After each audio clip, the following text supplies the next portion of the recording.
Hello, this is Dr. Annaji.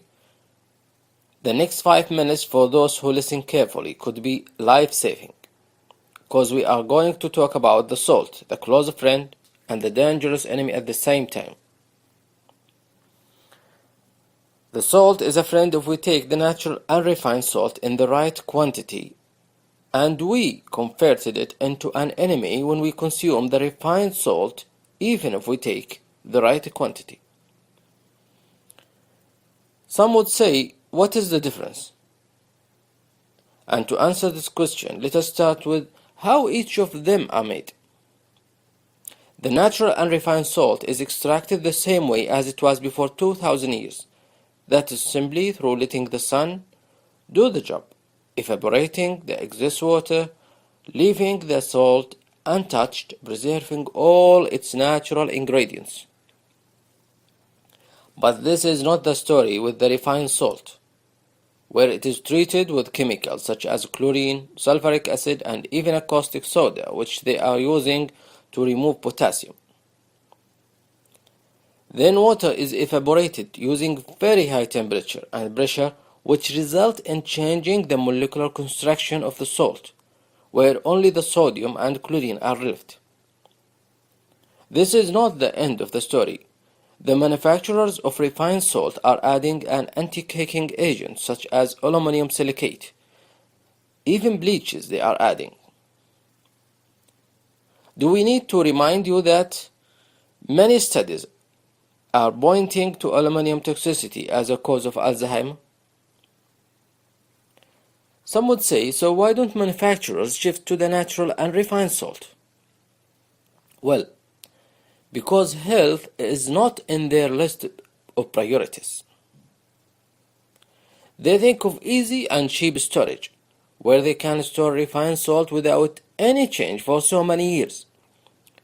Refined salt looks more attractive to the consumer with its pretty white color, and it comes out of the can with no clumping, thanks to the anti-caking agent they are adding. On the other hand, natural and refined salt contain more than 100 substances which we need to maintain the electrolyte balance in our bodies.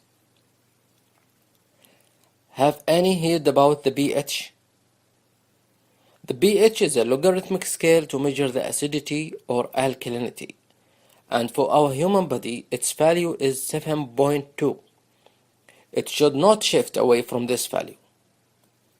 Refined salt is decreasing this value toward more acidity, and this will create an excellent soil for chronic diseases such as cancer, arthritis, osteoporosis, and fungal infections. And believe me, these are just examples.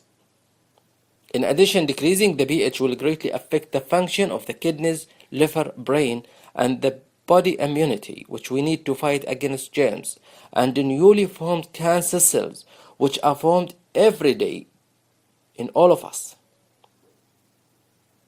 Refined salt increases blood pressure because it lacks potassium and contains a higher concentration of sodium, around 40%. One of our colleagues advised his patients who have hypertension to start using natural unrefined salt, and he was not surprised when they noticed a decrease in their blood pressure with the same dose of medications and the same life regime. We have to know that the healthy adult is advised to consume no more than 6 grams of salt per day. That's around a teaspoon, 1 teaspoon. Current intake is about 9 grams per day. That's 50% higher than is recommended for good health. And what makes it worse is that we are consuming refined salt instead of unrefined one. Unfortunately, salt coming from the sea are becoming polluted.